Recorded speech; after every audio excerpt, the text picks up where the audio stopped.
Ramana Kakinada port వ్యవహారంలో గతంలోనే KP రావు ఎవరైతే కేపీ రావు ఉన్నారో తన వాటాలకు సంబంధించి బలవంతంగా తన వాటాలను బదలాయించుకున్నారు.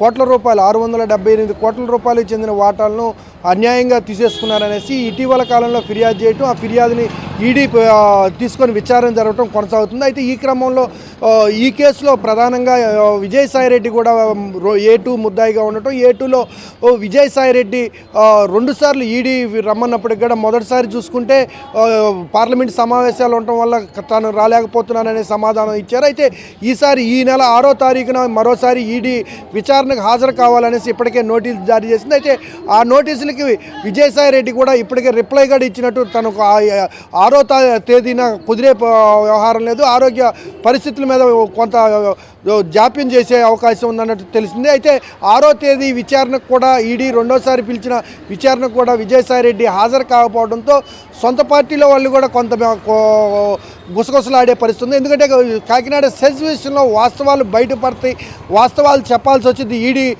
విచారణకు వెళ్తే అనే కోణంలోనే ఆయన దూరంగా ఉంటున్నాడు. ఈడీ విచారణకు దూరంగా ఉండటం, ఈడీ విచారణ లేకుండా తప్పుకునే ఆలోచనలో ఉన్న